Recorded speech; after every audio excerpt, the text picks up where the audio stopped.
Hello everybody.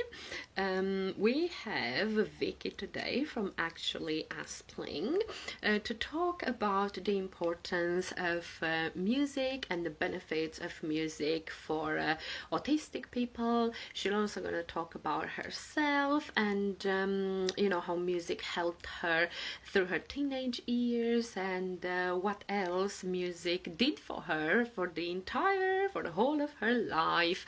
So, hope you'll enjoy our live. Hi, Sensory Sea Turtle. Hi, Nicole. Hello, everybody. Hi, David. Hi, Planet Sensory. We're just waiting for Vicky to come live. So I recently, I'd say, met Vicky. Let's see. And I was so excited that she's such a great supporter of the benefits of music for children. Hi. Hello. Hello. Oh, hi, Sick Life and Neuro Movimiento. That's a lovely, cool name. We've got lots of people joining us today. They all seem to be. Oh, do you find out if minors can come to your live? Yeah, I found out and they can come, so I'll do a live. Right. Hi, Vicky. Thank you. Hi. Thank you very much for joining me. I'm quite excited, and I kept being excited for the last 2 weeks since we last spoke. We found our live. So, could you please tell us about yourself? Because my followers, that some of them might not know you, if that's okay. Yeah, so my name is Victoria, but most people call me Vicky. I am autistic, but I also have dyslexia, dyspraxia, epilepsy, and chronic fatigue syndrome. I was diagnosed autistic when I was 25, so I'm like diagnosed. And in 2018, I set up my social media and my blog, which is Actually Aspling, and that is what I do now, alongside studying because I'm a student. Yeah, that is what I do. I just come online and share my experience pretty much. So that is me in a nutshell. I totally love your posts. They are so well written and organized, and they kind of connect to each other. And if you don't follow Vicky, so you can go up here and click, and you will see both of our accounts, and then you can follow Vicky. That would be amazing. Yeah, the two of us connected when I saw your lovely post about how music helped you throughout the entire of your life, throughout the whole of your life. So could you tell us when did you realize that actually music helps you, and when did you see first the benefits of music? I think from when I was really young, I've always grown up around music, so it's always been a benefit. I remember when I was a really young child, there were times when I couldn't sleep. So I'd get up in the night and I'd come downstairs and I'd say to my dad, "Oh, I can't sleep." And this was from being like three years old. And me and my dad would sit together and he'd play jazz music and blues. Specifically, we'd listen to Grant Green and Harry Connick and things like that. And it would calm me down and soothe me so that I could go back upstairs and go to sleep. And just that from such a young age it was a huge benefit for me. And then growing up, I remember I'm not very good at expressing how I'm feeling or my emotions and things like that. I can't communicate them very well. So what I used to do when I was about age 6, mostly when we went on holiday, I'd beg my parents to buy me a notebook, and I would use that one notebook for the duration of the holiday. And when I was feeling overwhelmed or overloaded, I would sit and I would write lyrics about how I was feeling. And that was a huge benefit to me because I couldn't always tell people this is how I'm feeling verbally. So I would write it down in this notebook and I would carry it around everywhere with me. A lot of the time it was to do with like my emotions and how I was feeling, but sometimes I'd just write songs about Pokemon because I got joy from it. But that is one thing that when I was young and I could write that really helped me. It helped me connect with my emotions and self-regulate in a way that I never thought would help, but did. And then also, as a teenager, listening to music and going to shows and things, I absolutely love listening to music. Music is this constant thing that is always in my life. It's always there. And I would come home from school and I would just put music on and I would dance in my room. I would just feel the music throughout my body and just move. And that released so much built up tension and stress. And I'd do that every day when I came home from school, because if I didn't, I would keep everything in and eventually I would either melt down or shut down and burn out because I didn't find school enjoyable and my teenage years weren't enjoyable. So having music as an outlet for me was great because if you're upset or you're feeling emotional or you're stressed or angry, music isn't going to judge you. It's not going to turn around and say something to you. It's just there. And in a way, it listens to you, doesn't it? It doesn't say anything. It's just there.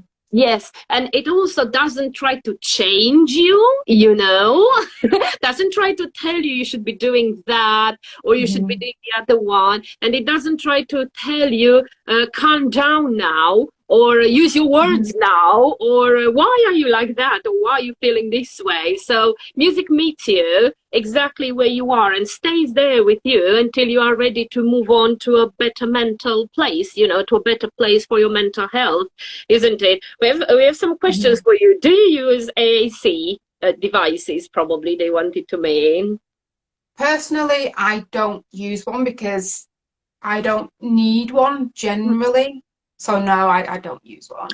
Another question, what's your favorite music or documentary, concert, film? I really like rock music. Oh, that's a new one. My favorite documentary actually has to be, I can't think of the name. It's on Netflix and it's all about the life of Kurt Cobain, who is the lead singer of Nirvana. And it was such an emotive documentary. I just connected with it so much because I love him and the music so much. So I can't remember what it was actually called, but it had comic strips in and music and interviews, and that was something I really, really connected with. So that for documentary. My favorite show that I've been to, honestly, I've been to so many shows that I love all of them. I've been to kind of classical shows. I've been to concerts like Linkin Park and things like that, which have been incredible. And yes, someone has just commented. Yeah, that is it. The documentary is called Montage of Heck. That is it. I wanted to say it, but I was not sure how to say montage. So I'll leave it for you. Right, we also got hi Lou, hi Nella, hi Fee and Marie, Sandy Jean. Hello everybody, Zogo. We got lots of people joining us in there. Oh, Behavior Made Simple. Hello. Maddie, hi Maddie. I had a question for you while you were talking about all of this, but then I forgot it. Oh, okay. Anyway, could you give us maybe some examples of how parents could support, because you talked a lot about your dad, and as we know, autistic children, at least when they are very young, they don't know how to self-regulate themselves and how to self-soothe. So they need that help, from parents, from professionals. And could you, I know you've given us already the example of how your dad was helping you, and singing and playing for you. But can you think of some more examples and some more tips of how parents could use music with their children at home, from your own experience? That would be brilliant. So music can be used from birth, and it can be used in multiple ways. So from my experience, because I live with my niece who's now 4, when she was very, very young, one of the first things I did was play music for her. So when she was about 2 months old, I was getting her changed, and as I was getting her changed, I had rock music on in the background, and How did that work? I was singing Nirvana to her while I was getting her changed, and she loved it. She absolutely loved it, because her face just lit up because I was dancing as I was getting her changed and moving her arms and legs, and that is something that just works really, really well. So you can have music on in the background at playtime, at bath time, at bedtime, just having something gentle. I think classical music works really, really well. It's just nice to be in the background.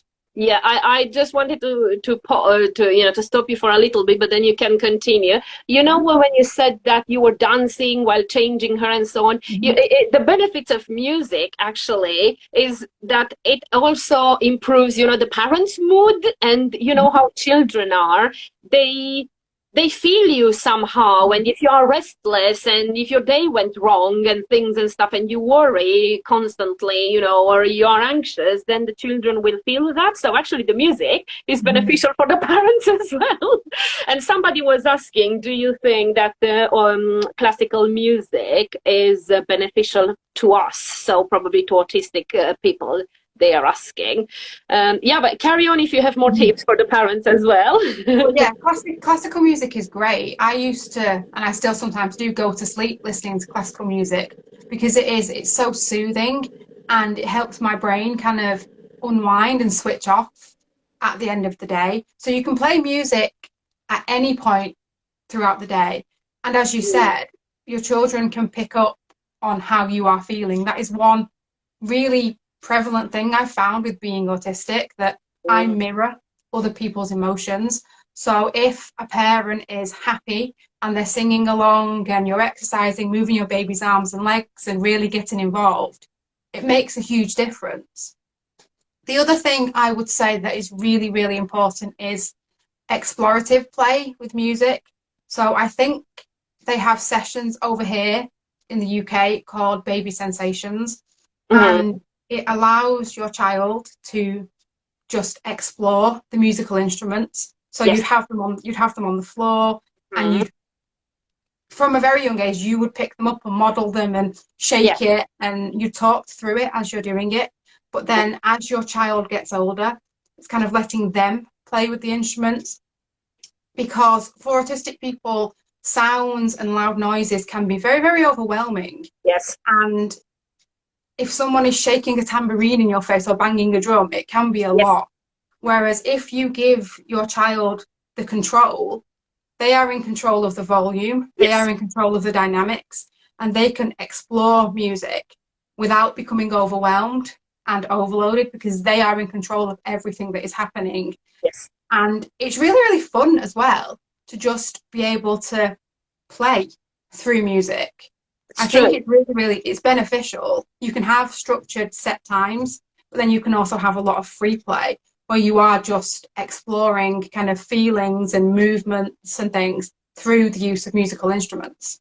I do promote that exploring time a lot, and especially in my new launched course, because some parents tell me that, oh, their children, they don't like loud noises, or they don't like the sound of that and the sound of the other one. But like you said, exploring, you will get to know, the child will get to know, what they like. And it's such a crucial part, because they actually go through trial and error, the way how they are practicing, the way how they are playing with some musical instruments. And nobody, it's a sense of achievement, because they played it, they made some noise, they made mommy, smile, and maybe they smile as well, and so on. And it's that sense of achievement that usually, I can't think of anything else that can give you a sense of achievement in 5 seconds or 10 seconds after you tried to do something, because all the other things are really difficult.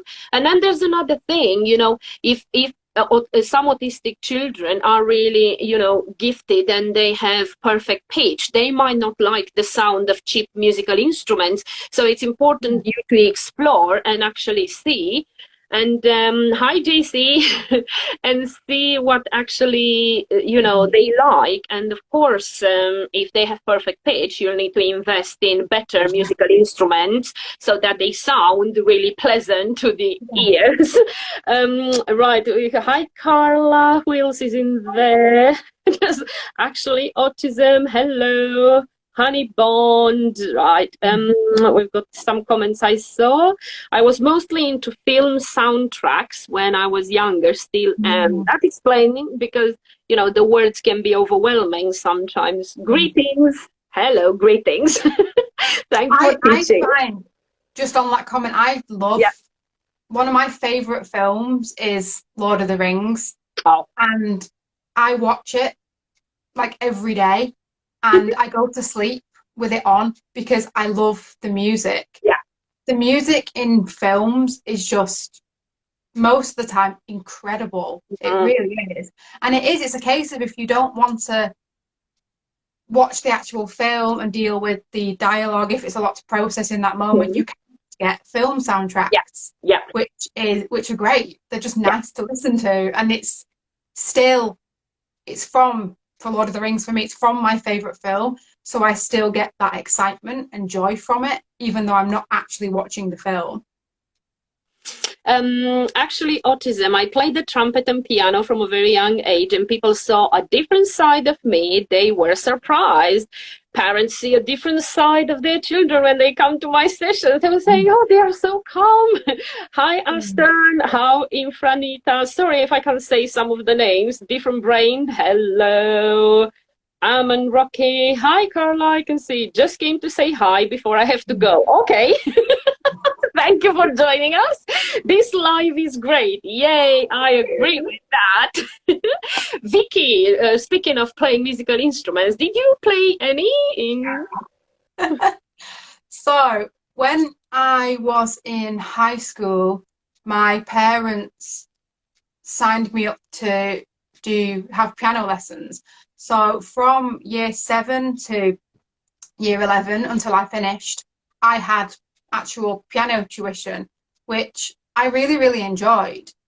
But when I left high school, I kind of stopped playing the piano. I found it, because I can read music to a certain level, but I found it really, really difficult to fit in the time to play. But I noticed that people said I've got really good fingers for playing piano.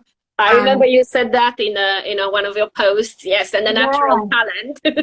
So I found it really easy to just play, but it got to the point where I wasn't enjoying it anymore, because I had to kind of force myself to play. And then when I was a teenager, when I was about 17, I was really into the punk group Blink-182, and I really wanted to be just like their bass player, Mark Hoppus. So I begged my parents to buy me a bass guitar, and for Christmas, I got a bass guitar for when I was 17 for Christmas, and I can't actually play it.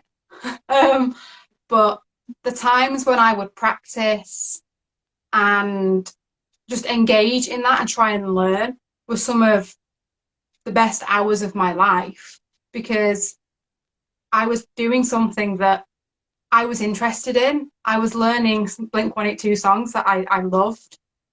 even though I can only play the first 10 seconds of one of their songs, well, I could, but because of my dyslexia, I have really bad dexterity, so I did end up not learning to play.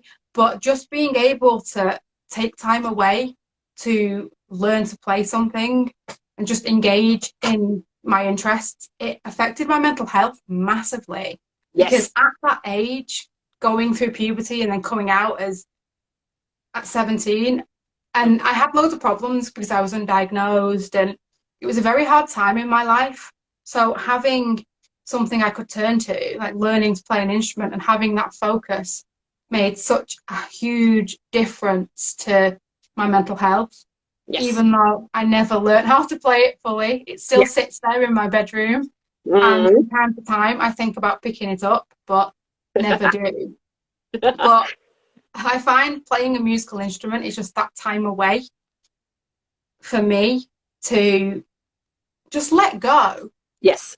And it's not necessarily playing something particular. You can just mess around on the keyboard and just enjoy yourself. Exactly. So I think playing a musical instrument, at first I thought, oh, why have my parents signed me up for this? I don't want to do it. But then at the end of it, I was like, no, actually, I love that I can play an instrument now because it gives me a sense of freedom. And expression as well. And this question comes up all the time, you know, with the parents that I get in touch with. They were saying, oh, why would I sign, you know, my child up for some music lessons, because they already have a lot on their plate and they're already having interventions and therapies and stuff, and because, you know, of their anxiety or, you know, social skills that are not developed that much, they will never be professional musicians. And I said, but that's not the point. That's not the point at all. The whole point is exactly what you said. All of those mental benefits, all of that, you know, option and opportunity to express yourself, to have some time, to take some time from your day and do something that you really enjoy. And the children that I'm currently teaching guitar or ukulele, I'm never insisting on any of the skills that they would help them progress through different grades to get, you know, a diploma or a degree or anything like that. No, it's purely for fun and for pleasure. And like you say, we all play in there. And I can tell you what, I'm right-handed, but I've learned how to play with my left hand for some children, you know, or mirroring in online lessons. And it's all fun. And they benefit greatly. I have to read some of those lovely comments that are here and say hello to so many people. Hi, Emily. Hi, Kamo. Hello, greetings from the Gambia Smiling Coast. I don't know where that is, but it sounds lovely. I'm sure you're a natural Elton John or Ray Charles, Vicky. No, I'm terrible. I'm actually terrible at playing the piano. Right, I developed a lovely relationship with my piano teacher. It would be totally me. Yes, you do develop all of that, because actually when you have especially one-to-one lessons, you know, the parents would say, oh, but my child has no social skills. Yeah, they do. When they come to my lessons, they have a lot of those social skills that they will show during the music lessons, because you also let things go. It's not a very structured thing, especially if it's play-based, you know. Do you think that playing an instrument helps with coordination or dyspraxia? I wouldn't be able to tell that. I find playing an instrument harder because I am dyspraxic and I have really bad dexterity issues, and I also have really bad movement in my wrists. So I find it really difficult to play instruments because of that condition. I guess it could help in a way if you just keep going with it, but I found it difficult and then stopped.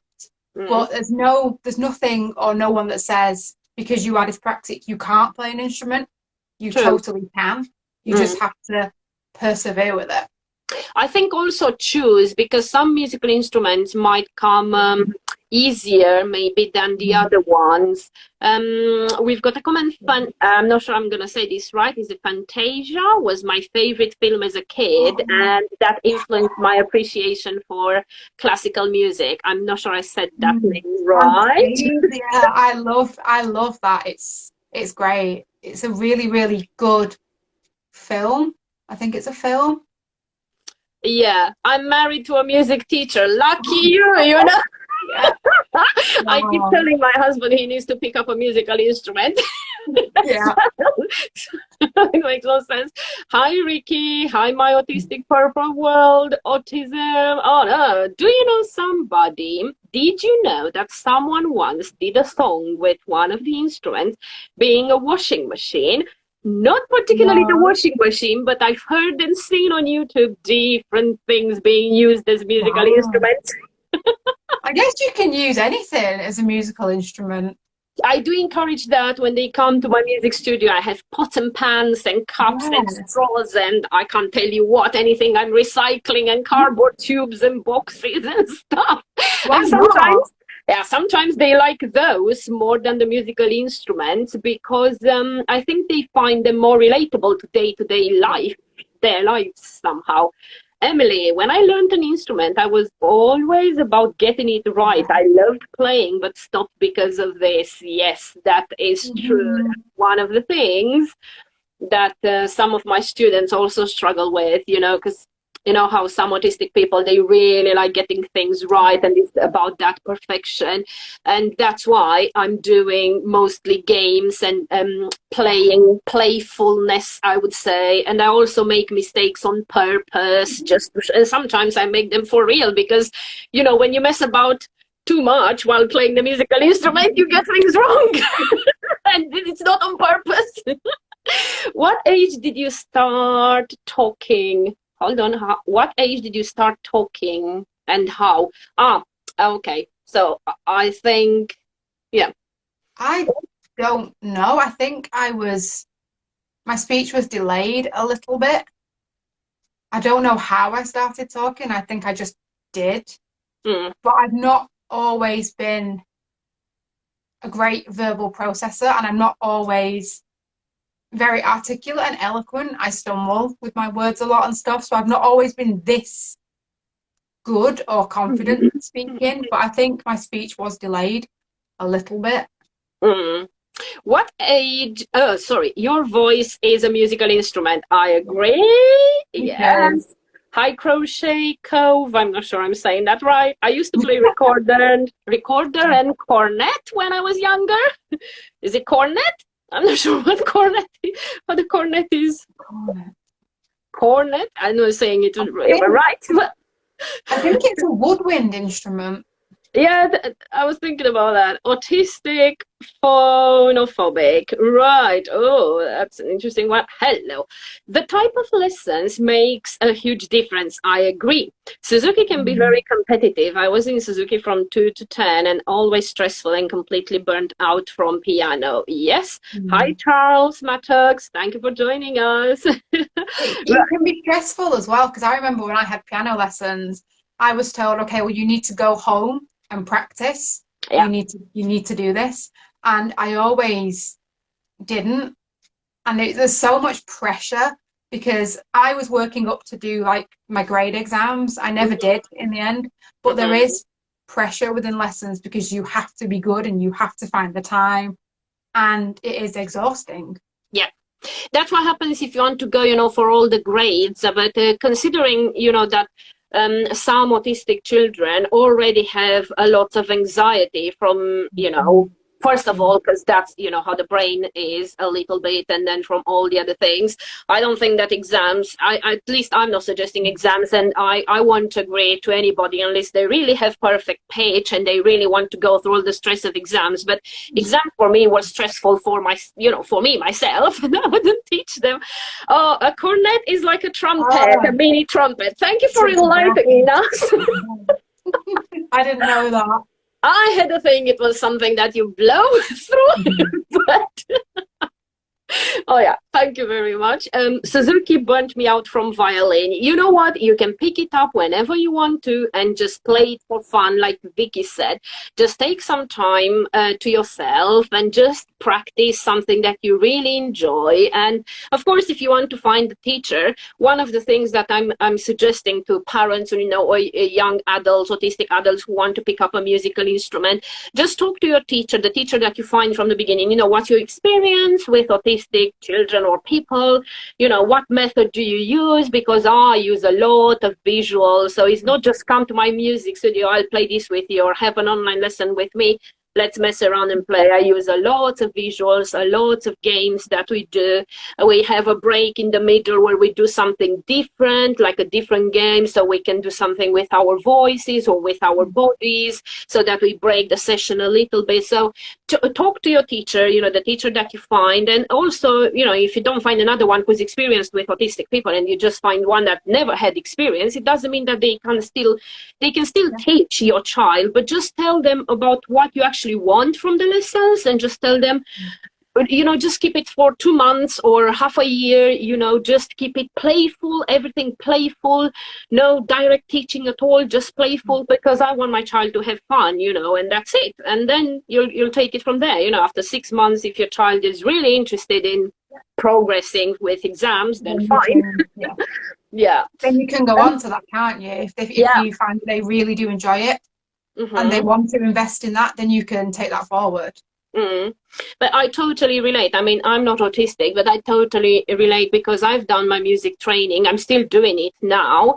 And as soon as the exams progressed, and I went for grade like 7 and 8 and preparing for the diploma, everything was so difficult. And from my love of playing the musical instrument, I went even to hate sometimes, because I knew it was so difficult and so stressful. And I also knew that by the end of November, when the exam is, I have to be ready, and and I was pushing and pressing myself. And now I'm saying to myself, whenever I'll be ready, I'll be ready.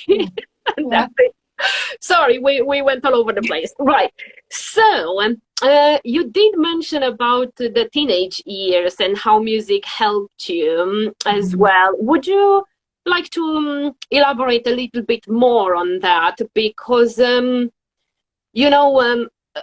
kind of at the age of 16, 17, the support, if you ever had support and you were diagnosed earlier, the support kind of stops and you're kind of left by yourself in a way. And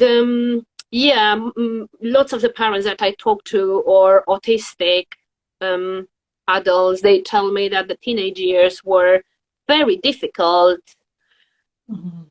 It can be, because when you get to 16 and even 18, when you become an adult, the support and access to support is very limited. There's not as much. But music is the one thing that is always going to be there, as I said earlier. So you can still be explorative with your music and listening to all different types of music, definitely immersing yourself in that. That's the one thing that I found really, really helpful. And I really liked sharing music with other people. So I would listen to music with my friends. I'd listen to music with my parents, my dad and me, from the age of about 11 to still now. Me and my dad go to concerts together all the time. And it's my love of music, but it's also how I socialize as well, and how I communicate with other people. So not necessarily like verbal communication, like body language and stimming and expressing things like in a different way. So having my dad with me is how I communicate and how I express my love towards him through music, because it is how we bond. And definitely playing an instrument, as I said, is the other thing that can really, really help.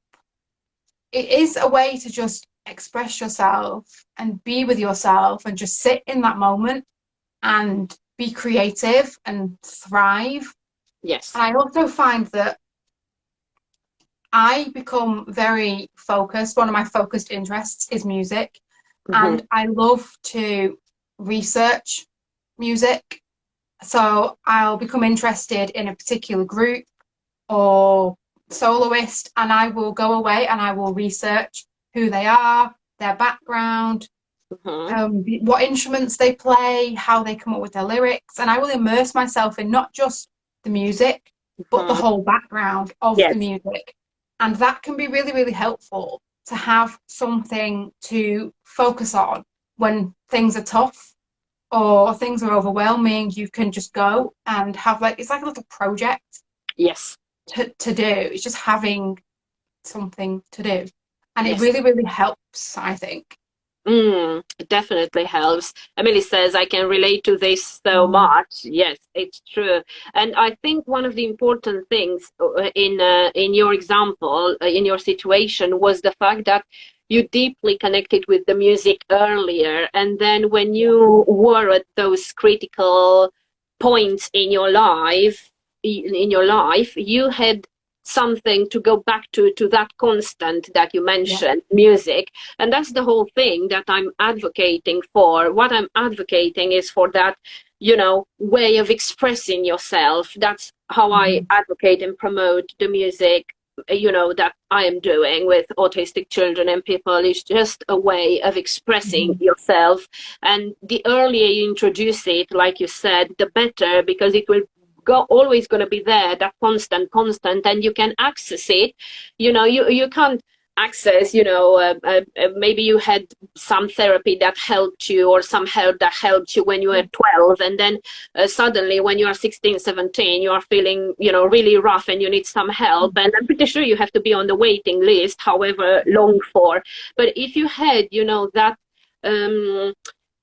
I think Emily called it escapism. I'm not sure if I'm saying it right. If you have it already there and it's music, then you can access it. Maybe not the moment you are feeling how you're feeling, but, very soon, I would say. Hi, Deborah. I think I missed a comment. Hi, Liam.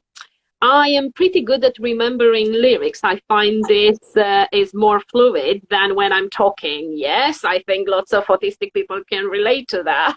I find one huge benefit of music is my memory. I have a really, really poor long-term, short-term working memory. My memory in general is really, really poor.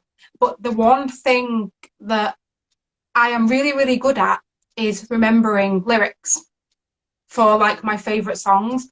So I've been remembering lyrics for as long as I can remember. So when I am feeling down or overwhelmed, I have this emotional trace in my brain, this emotional connection, and I can think of song lyrics and I can sing them to myself. And I find that really, really soothing.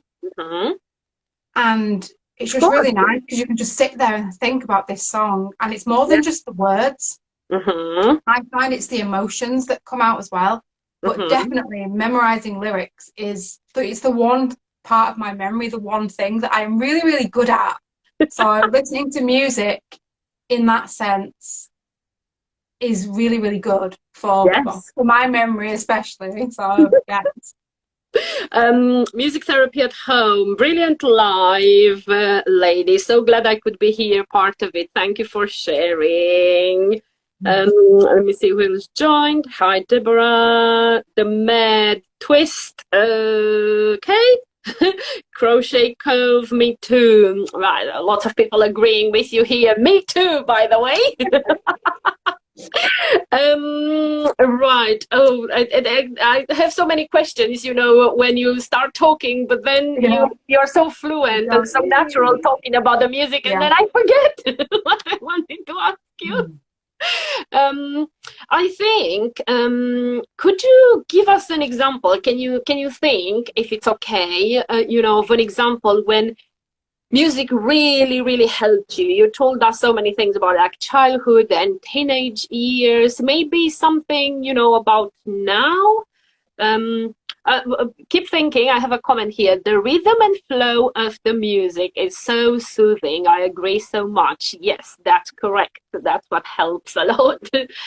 It definitely does. One thing when I'm working, when I'm doing anything pretty much, I will be listening to music.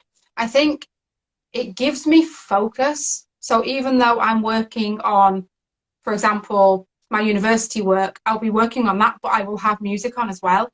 Mhm. And I know a lot of people say that, oh, well, if you have music on, it's really distracting. But Mm. I find it really, really, it gives me a deeper, intense focus. Yes. And especially like for when I'm running as well, Yes. because I love to run, I have music on and my feet move with the Yeah. music and I Yeah. just get in the Yes. zone. And that helps so much. So I use music in my everyday life. I have it on when I go to sleep. I have it on when I'm working, when I'm exercising, when I'm cooking. There's not really a time when I don't have music on. Brilliant. It seems that Leanne Music likes that. If I said it right. Hi, hi, Marguerite. I might say some names wrong. Sorry. Let us know if you use music in your lives as well, because obviously Vicky is using Yeah. lots of music in her life. Yes, I do have Emily. I'm not sure if she's still here. She was saying that also when she works, she also uses music because Yeah. otherwise she hears like the fridge going and the washing machine and other clicks and things in the house. So having music on helps a lot focusing. And I'm the same. My husband is the same. He's dyslexic, and he struggles with the computing work and so on. But as soon as he puts some music on, I can see, I can hear his brain focusing, and it's Yeah. really weird because you'd think it's something that distracts you, but it's not. And with Mhm. our little one, the same. As soon as I put some music on, I can see she's doing her writing with no problem, and I'm thinking, you can think it's distracting, but it's actually not. It works so well, getting the brain in that rhythm. That's it. It, 100%. I can't focus without music, Emily it says. Hi, calms you. Jordan. It calms you down. If you have headphones on, which I do most of the time, it does block out the sound Yeah. around you, so you're in your own little bubble. But it also, I find music really soothing, and there is that rhythm and flow, and you just go along with it. You're focusing and you're working, but you can still hear the music all around you, and you immerse yourself in that. And because of that, it is easier to focus. Mhm. I have a comment here. I always remember tunes off Mm. by heart, even if I only heard them once. I don't know if that's an Yeah. autistic thing. I do that. I'll hear things and I'll be like, I'm sure I've heard that before. I don't know what it is, but I have heard that before. My brain just remembers bits of music. I know you've been, researching about the brain and the music and so Mm. on. And, I can't let this question go. I just have to ask what especially with the music not being so present in schools, like especially Mm. primary schools, even secondary. Yeah. And I would say that after that, maybe it gets a bit better, especially if you're choosing them as GCSEs or A Yeah. levels, because it's that option that might be easier if it comes natural to you. But could you just tell us more or highlight some of the benefits of music Mhm. in schools, and if you think that for neurotypical but as well as for autistic people would be really beneficial. What do you think? What did you find out? I think it is really, really beneficial. They don't really do much in primary schools. I know that much. We Yeah. used to have hymn singing lessons once a week, Mm. and that was the most we got music wise. So I definitely think starting from a young age, you should implement music practice and music classes into primary education. When you get to secondary school, for me personally, we did have music classes from year 7 all the way up to year 11 for me because I took GCSE Yeah. music. Yeah. But with the music classes, there's no choice. You're kind of told that, okay, we have a load of keyboards here. We want you to play this specific thing on the keyboard. And for me, I didn't want to. I didn't want to play the keyboard and I didn't want to play what someone was telling me to play. Yes. So Yeah. I definitely think giving, especially for autistic children, neurotypicals as well, but for autistic children specifically, giving them the choice. Do you want to pick your own instrument? Because then you have control over, again, the volume, the dynamics, exactly what you're playing. So it's really important to say, this is what we have. Would you like to play any of these? And giving students the chance to explore the different instruments, as we mentioned earlier, like trial and error, finding out what you are comfortable and what you would like to play for the time that you are there. Because when you hit like year 10, if you don't pick music as like a GCSE option, that's it. You won't be in the music classroom with the instruments again. So it's making the most and enjoying the time you have rather than being forced to play something you don't want to. Yeah. And alongside that, you can also nurture someone's interests. So especially for autistic people who become so immersed in their interests, if they have an instrument that they are interested in, you can also make it really like educational. So you can ask them, as part of the curriculum, you can ask them to, okay, why don't you pick an instrument and then we'll do a project all about that instrument. So you're giving the child a focus. So it could be saying, this year you pick the guitar. So what does a guitar look like? What does a guitar sound like? What is it made up of? How do you make a guitar? What goes into like crafting an actual guitar? Can you think of any artists who play the guitar? Any songs that use guitar? What kind of melodies do they use? How do you read music for a guitar? All those kind of things that you can put into an educational setting, and it gives that person the freedom to then go off and learn more about the instrument as well as learning to play it. And I think you would definitely get more fun and engagement out of that as well. Yes. But I also think that outside of the actual music lessons, there needs to be a place where students, autistic students particularly, if they're overwhelmed or anything, a place where they can go that has just musical instruments, so that if they want to just, outside of the classroom, go and be creative and express themselves, that schools have that. Because I know for me, outside of lesson time, you weren't allowed into the music room and you weren't allowed to play with the instruments. And I found it really overwhelming in class to actually do any work. And I would prefer to do it outside of that and just go and play and be by myself. But you weren't allowed to do that. So having time for students to just play with the musical instruments would make a huge difference. That's brilliant. I do hope some teachers are following us, or if any of the people who are watching this or now or on replay, if you know any teachers, please forward it and share it with them, because I think absolutely everything you said is so important for autistic people, for autistic little children, and in secondary I can tell, of course, as well. And there's lots of benefits in there that you highlighted. Yes, of course, it all makes sense. So, yeah, please share this with some teachers. And the thing is, as a parent, if your child is doing a music project or is learning an instrument in the classroom and they really like it and really engage with it, as we mentioned earlier, you can then think about actual tuition. Yes. If that is something that they want to do, because that can be really, really helpful and beneficial for children growing up, because it gives them something to focus on, but it's also expression as well, creative expression. So again, it's whether the child is showing interest in music. You can always pursue it to a certain extent to see if they like it, and then you can say, okay, well, maybe not. But if they are really enjoying it, then you can go on to look at tuition. Definitely, yes, you can do that.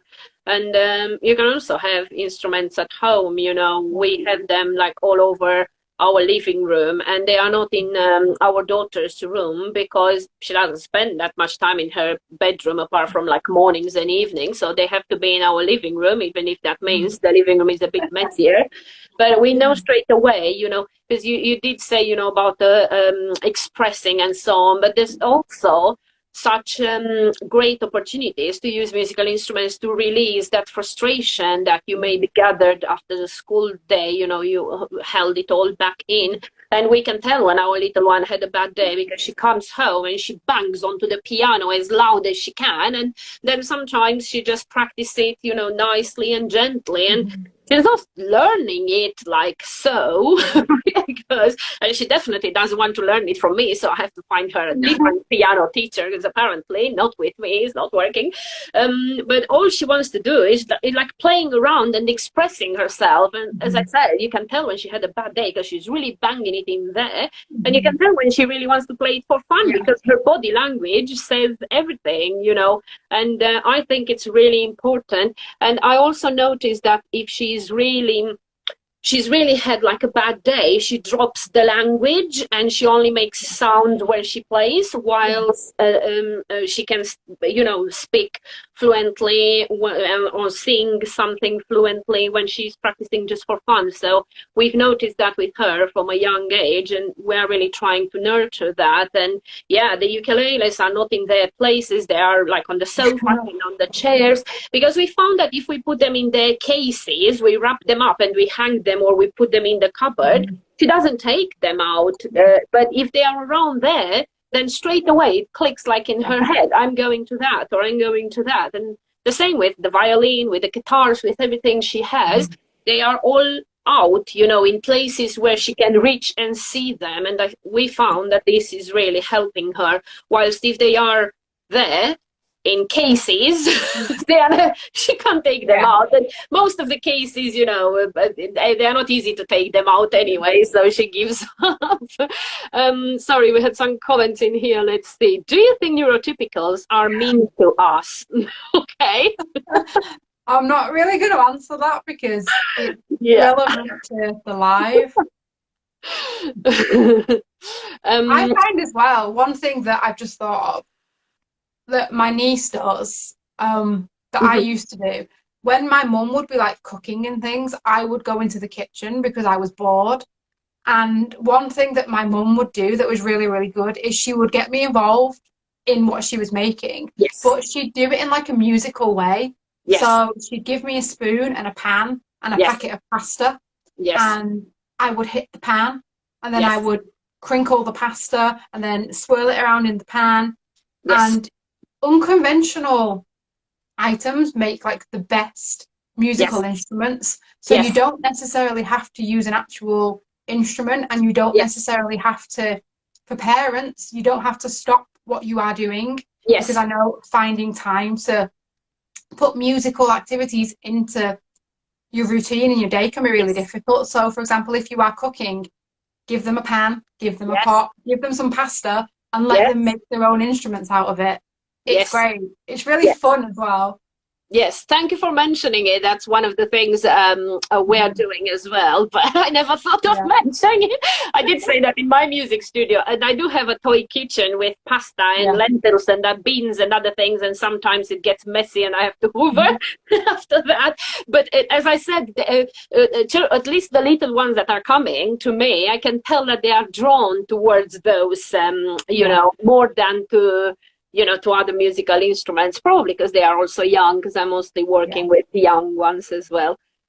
Oh, Vicky, you've got so many people in here. Hi, Mr. Bright, lots of hearts in there. Hi, Sylvia. Who else is in here? I can't see anymore. I love Tracy. Hello, how lovely of you to join us. Right, I thank you very much. You know, I'm kind of speechless.